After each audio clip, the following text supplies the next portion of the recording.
ونستعينه ونستغفره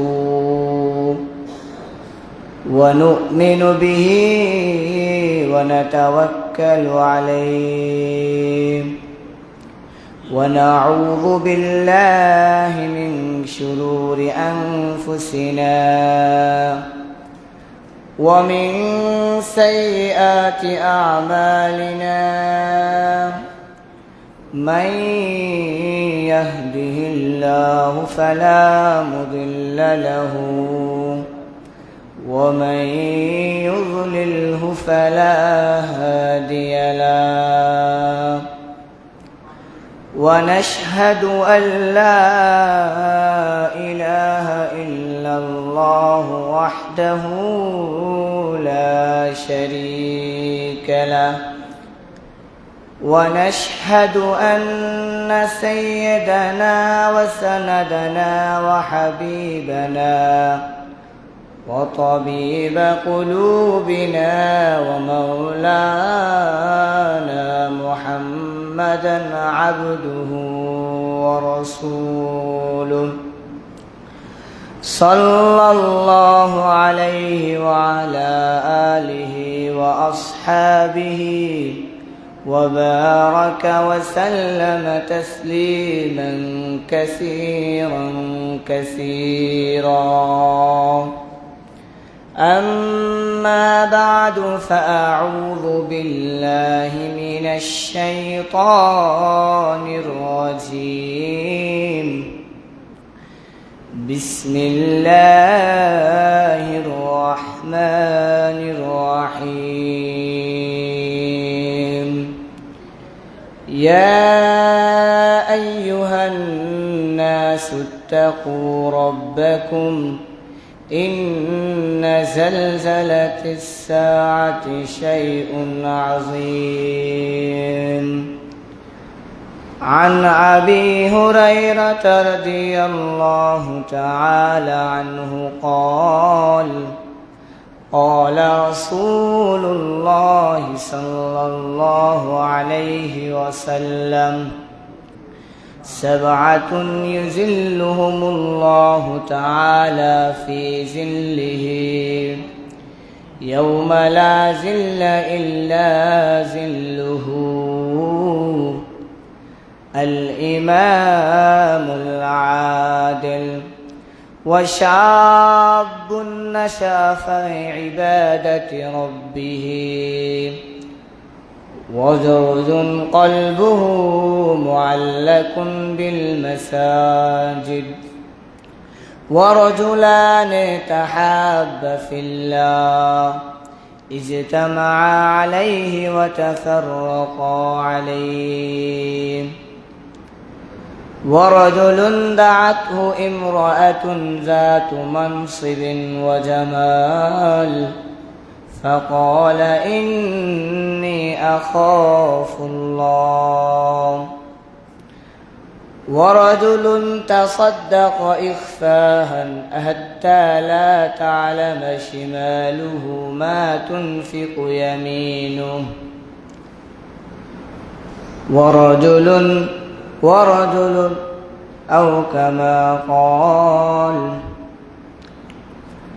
قال الله تعالى إن الله وملائكته يصلون على النبي يا أيها الذين آمنوا صلوا عليه وسلموا تسليما اللهم صل على محمد وعلى آل محمد كما صليت على إبراهيم وعلى آل إبراهيم إنك حميد مجيد اللهم بارك على محمد وعلى آل محمد كما باركت على إبراهيم وعلى آل إبراهيم إنك حميد مجيد بلغ العلا بكماله كشف الدجى بجماله حسنت جميع خصاله صلوا عليه وآله الحمد لله সর্বপ্রথম আমরা এই মহান রব্বুল আলামিনের নিকট শুকরিয়া আদায় করি যে মহান রব্বুল আলামিন আমাকে আপনাকে এই ফিতনা ফাসাদের জামানায়, এই অশ্লীলতার জামানায় আমাকে আপনাকে আজকে দুনিয়ার সকল কাজ থেকে ফারেক রেখে আমাকে আপনাকে সুস্থ শরীরে আজকে জুমার দিন, পবিত্র দিন আল্লাহর মসজিদে জুমার নামাজ আদায় করার জন্য আসার এবং বসার জন্য তৌফিক দান করেছেন। এজন্য আমরা সকলে শুকরিয়া আদায় করি আলহামদুলিল্লাহ। সম্মানিত মুসল্লিয়ানে কেরাম, আমি আজকে আপনাদের সম্মুখে এমন একটি বিষয় সম্পর্কে আলোচনা করব, যেটা হচ্ছে যে হাসরের ময়দানে আল্লাহ পাক যে 7 শ্রেণীর লোককে ভালোবেসে তার আরশের নিচে ছায়া দান করবেন। আমরা সবাই মুসলমান, আমরা এটা বিশ্বাস করি যে আমাদের একদিন মৃত্যু হবে। মৃত্যু হওয়ার পর আমাদেরকে কবরে যেতে হবে। কবরে যাওয়ার পর সেখানে গিয়ে ক্ষান্ত না, আমাদেরকে আবারও পুনরায় জীবিত করা হবে। জীবিত করা হবে কিনা?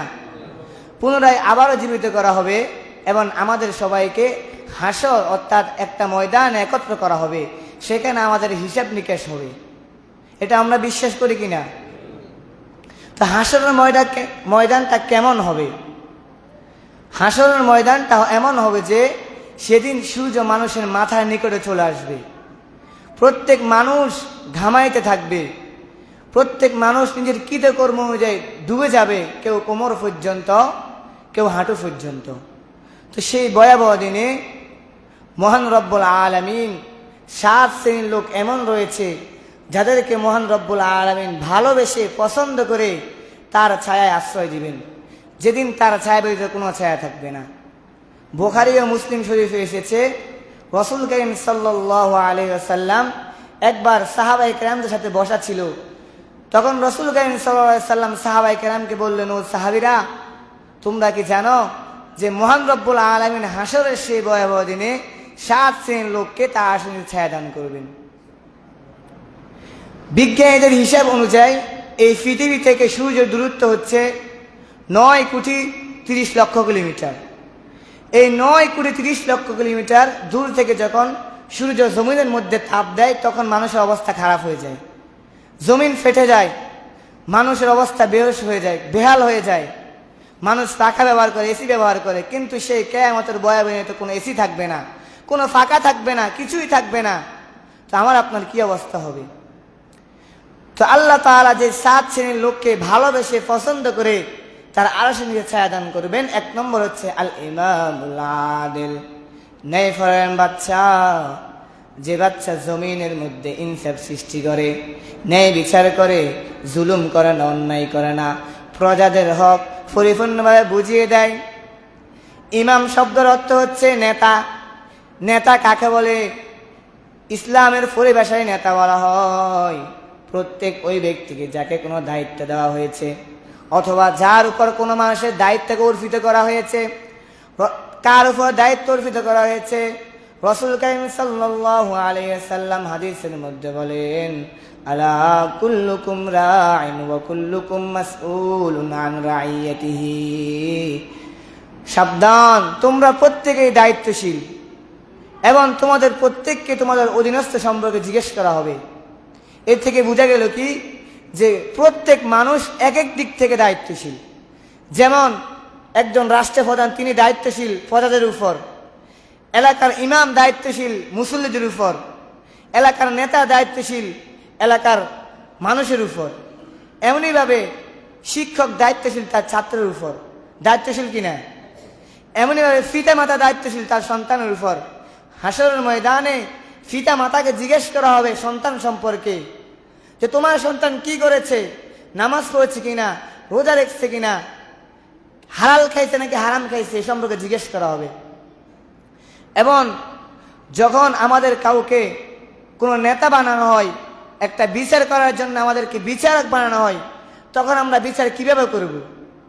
ধরুন আপনাকে এক এলাকার বিচারক বানানো হয়েছে, দুজন ব্যক্তির ঝগড়া, আপনাকে বিচারক বানানো হয়েছে, আপনি বিচার কিভাবে করবেন? আল্লাহ তাআলা কোরআন মাজিদে বলেন, ইন্নাল্লাহা ইয়া'মুরুকুম বিল আদলি ওয়াল ইহসান, নিশ্চয় আল্লাহ তাআলা তোমাদেরকে আদেশ করেছেন ন্যায় ফেরানো এবং ইহসানের। আল্লাহ পাক কোরআনের অন্য আয়াতে বলেন, ওয়া ইযা হাকামতুম বাইনান নাসি আন তাহকুমু বিল আদল, যখন তোমাদেরকে কোনো মানুষের মাঝে বিচারক বানানো হবে, তখন তোমরা ন্যায় ইনসাফের সাথে বিচার করবে। বিচার কিভাবে করবে? ন্যায় ইনসাফের সাথে। বাড়াবাড়ি করা যাবে না, কমাকমি করা যাবে না। এমনভাবে বিচার করতে হবে যেন প্রত্যেকের হক বুঝে পায়, যেন কারো প্রতি জুলুম না হয়, কারো প্রতি অন্যায় না হয়। যদি আমি আপনি এভাবে ন্যায়পরায়ণের সাথে চলি, ন্যায়পরায়ণ হই, তাহলে হাসরের সেই ভয়াবহ দিনে মহান রব্বুল আলামিন আমাকে আপনাকে ভালোবেসে তার ছায়ায় আশ্রয় দিবেন। 2 নম্বর হচ্ছে, যাদেরকে আল্লাহ পাক ভালোবেসে হাসরের ময়দানে তার ছায়ায় আশ্রয় দিবেন, রাসূল কারীম সাল্লাল্লাহু আলাইহি ওয়াসাল্লাম বলেন, ওয়া শাবুন নাশা ফি ইবাদাতি রাব্বিহ। দ্বিতীয় হচ্ছে এমন যুবক যার যৌবনকাল শুরু হয়েছে তার প্রভুর ইবাদত দিক দিয়ে, যে যৌবনের সুলগ্নে শুরু হয়েছে তার প্রভুর ইবাদতের দিক দিয়ে। যে যুবক 5 ওয়াক্ত নামাজ জামাতের সাথে আদায় করে, হালাল হারাম মেনে চলে, দুনিয়ার মায়া মোহাব্বত ছেড়ে, দুনিয়ার সকল ভালোবাসাকে ত্যাগ করে একমাত্র আল্লাহকে সন্তুষ্টি করার জন্য, আল্লাহর ভালোবাসা অর্জন করার জন্য 5 ওয়াক্ত নামাজ পড়ে, সে যুবককে হাসরের ময়দানে আল্লাহ পাক তার আরশের ছায়া দান করবেন।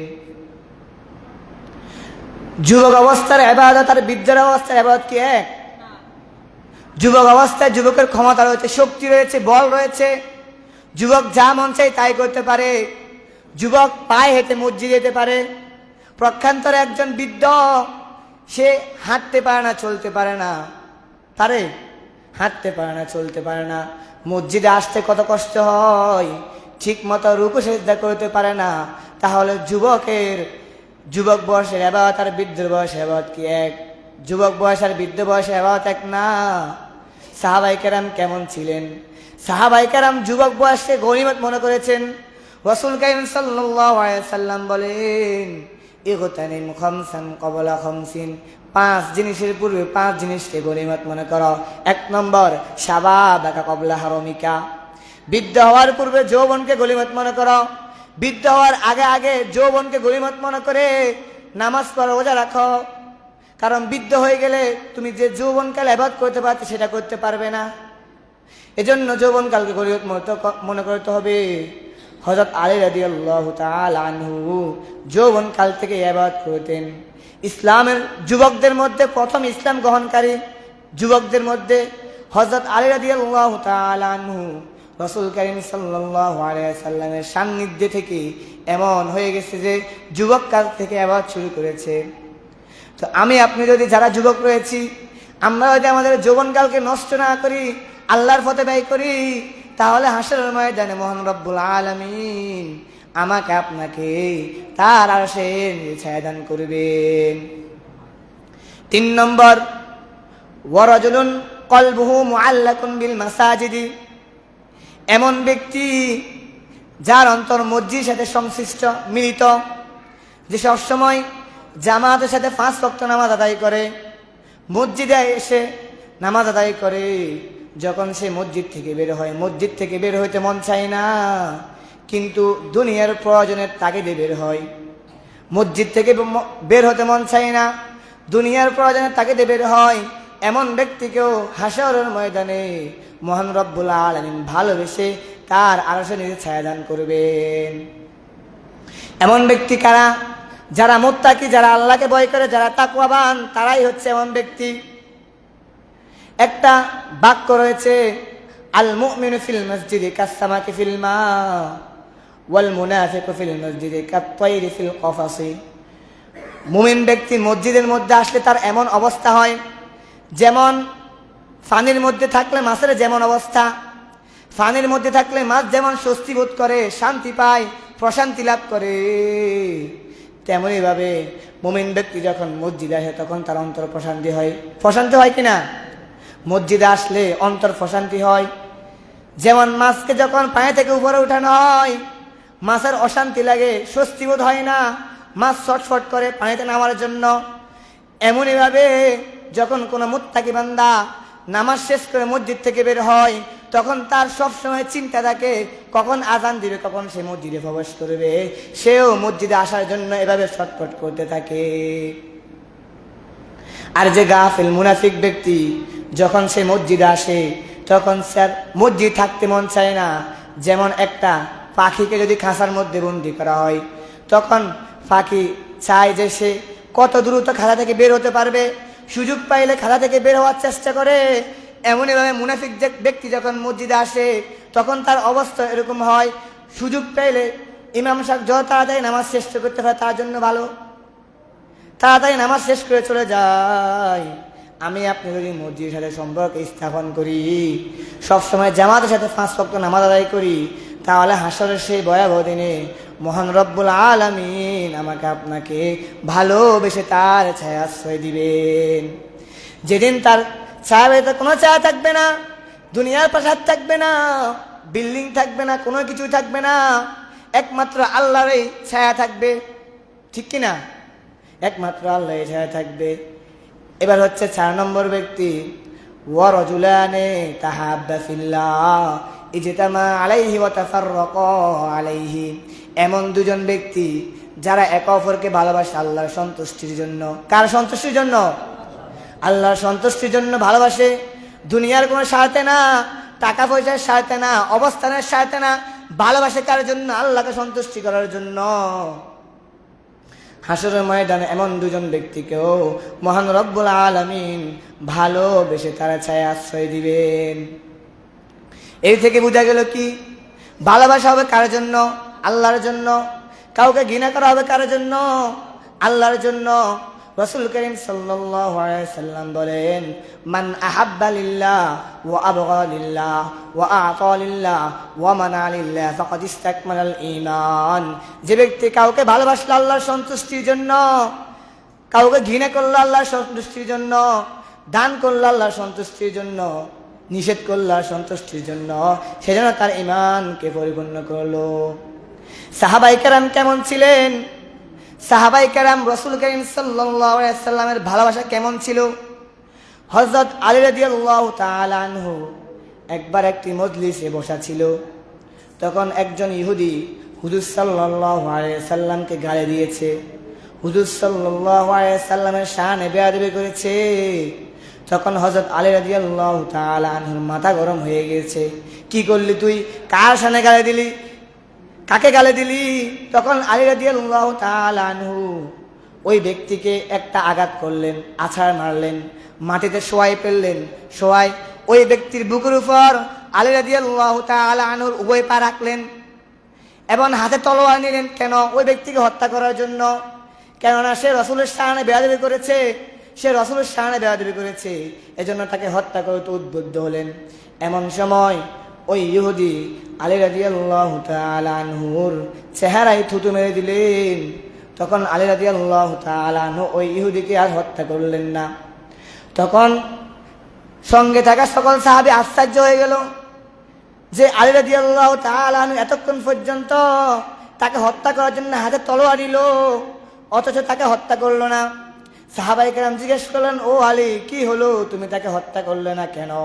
তুমি তাকে হত্যা করতে উদ্বুদ্ধ হলে, হাতে তলোয়ার নিলে, কিন্তু তুমি কেন তাকে হত্যা করলে না?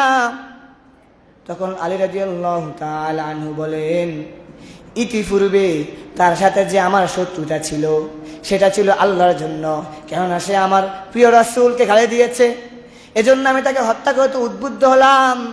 কিন্তু এখন আমার তার প্রতি যে রাগটা সেটা হচ্ছে আমার ব্যক্তিগত রাগ, কেননা সে আমার মুখ থুতু মেরেছে, সে হচ্ছে এখন আমার শত্রু, এজন্য আমি তাকে কেন হত্যা করব? এই ছিল সাহাবায়ে কেরামের ভালোবাসা। এই ছিল সাহাবায়ে কেরামের ভালোবাসা। হযরত বেলাল রাদিয়াল্লাহু তাআলা আনহু তিনি ছিলেন হাবশী কালো গোলাম।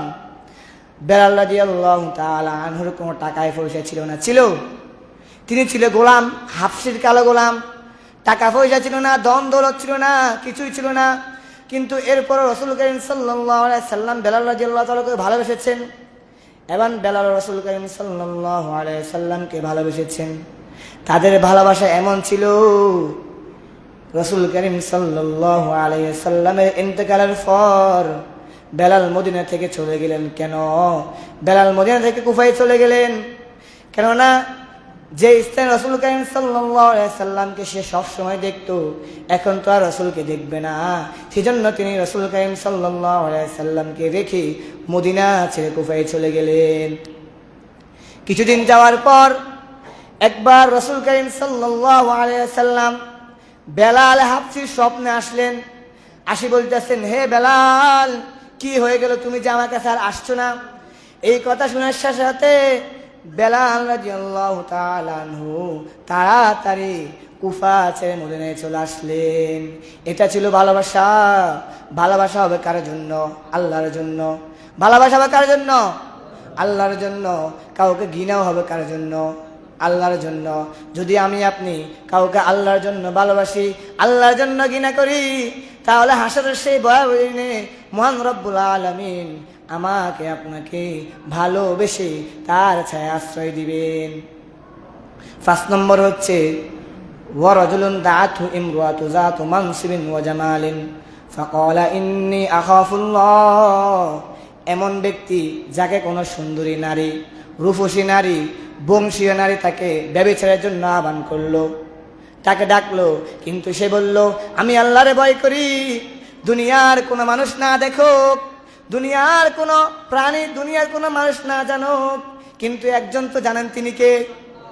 কিন্তু একজন তো জানেন যে যুবক এটা বলে জিনার কাছ থেকে বিরত থাকে, ব্যভিচার থেকে বিরত থাকে, হাসরের ময়দানে মহান রব্বুল আলামিন ওই যুবককেও ভালোবেসে তার আরো সঙ্গে ছায়া দান করবেন। 6 নম্বর হচ্ছে ওয়ারাজুলুন তাসাদ্দাকা ইকফাহান হাত্তা লা তা'লামা শিমালুহু মা তুনফিকু ইয়ামিনুহু। এমন ব্যক্তি যে এমন গোপনে দান করেছে যে তার বাম হাত জানে না ডান হাত কি দান করেছে। এখন বলতে পারেন যে হাত কি জানার ক্ষমতা আছে? এই দ্বারা উদ্দেশ্য হচ্ছে সে এমন গোপনে দান করেছে দুনিয়ার কোনো মানুষ জানে না, দুনিয়ার কোনো প্রাণী জানে না, এমনকি তার আত্মীয় স্বজন, নিকটতম আত্মীয়রাও জানে না। এজন্য আমাদেরকে বেশি বেশি দান করতে হবে, দান সদকা করতে হবে আল্লাহর সন্তুষ্টির জন্য। দুনিয়ায় আপনাকে দানশীল বলবে এজন্য না, দুনিয়ার কোনো স্বার্থে না। দান সদকা হবে কার সন্তুষ্টির জন্য? আল্লাহর সন্তুষ্টির জন্য। যদি আমি আপনি আল্লাহকে রাজি খুশি করার জন্য দান সদকা করি, তাহলে হাসরের সেই ভয়াবহ দিনে মহান রব্বুল আলামিন আমাকে আপনাকেও তার আরশ নিয়ে ছায়া দান করবেন। 7 নম্বর হচ্ছে ওয়ারাজুলুন যাকারাল্লাহ খালিয়ান ফাফাদাত আইনা। এমন ব্যক্তি যে নির্জনে আল্লাহর ভয়ে ক্রন্দন করে, এমনকি তার চোখে দিয়ে অশ্রু প্রবাহিত হয়। আল্লাহর ভয়ে ক্রন্দন করে, চোখ দিয়ে অশ্রু প্রবাহিত হয়, চোখ দিয়ে অশ্রু টেবায় টেবায় পড়ে। কারে ভয় করে? আল্লাহরে ভয় করে, জাহান্নামের আগুনের ভয় করে, দুনিয়ার কোনো কিছুর জন্য না। সাহাবায়ে কেরাম কেমন ছিলেন? সাহাবায়ে কেরাম আল্লাহর ভয়ে রাতের আধারে গভীরে কাঁদতেন। সমস্ত মানুষ ঘুমিয়ে পড়তো, সমস্ত মানুষ ঘুমিয়ে যাইতো, কিন্তু সাহাবায়ে কেরামরা ঘুমাইতেন না। সাহাবায়ে কেরাম আল্লাহকে রাজি খুশি করার জন্য জাহান্নামের ভয়ে জাগ্রত থাইকা নামাজ পড়ে তাহাজ্জুদ করে আল্লাহর ভয়ে ক্রন্দন করতো। যদি আমি আপনি আল্লাহর ভয় করি, আল্লাহর ভয়ে ক্রন্দন করি, তাহলে মহান রব্বুল আলামিন আমাকে আপনাকেও হাসরের সেই ভয়াবহ দিনে তার আরশ নিয়ে ছায়া দান করবেন। আমাকে আপনাকে এজন্য আল্লাহর আরশের ছায়া আশ্রয় পেতে হলে এই 7 শ্রেণীর অন্তর্ভুক্ত হতে হবে। নামাজ পড়তে হবে, হালাল খেতে হবে, সৎ পথে চলতে হবে। আল্লাহ তাআলা আমাদের সবাইকে এই 7 শ্রেণীর অন্তর্ভুক্ত হওয়ার তৌফিক দান করুক। সর্বশেষ একটা কথা, সেটা হচ্ছে যে বুখারী শরীফের লাস্ট হাদিস, রাসূল কারীম সাল্লাল্লাহু আলাইহি সাল্লাম বলেন, কালিমাতানে হাবিবাতানে ইলার রহমান খফিফাতানে আলাল লিসান সাকিলাতানে ফিল মিজান সুবহানাল্লাহি ওয়া বিহামদিহি সুবহানাল্লাহিল আযীম। যে এমন দুটি বাক্য রয়েছে, কালিমা রয়েছে, যেটি আল্লাহ তাআলার নিকট অত্যন্ত প্রিয়। কালিমা কিন্তু কয়টা? দুইটা। আল্লাহ তাআলার নিকট অত্যন্ত প্রিয়, জবান মানে মুখে হালকা সহজ, কিন্তু পাল্লায় ভারী। সেটা কি? সেটা হলো সুবহানাল্লাহি ওয়া বিহামদিহি সুবহানাল্লাহিল আযীম। আমরা সবাই বেশি বেশি এই আমলটা করব, ঠিক আছে? যারা সুন্নত পড়েন তারা সুন্নত পড়েন।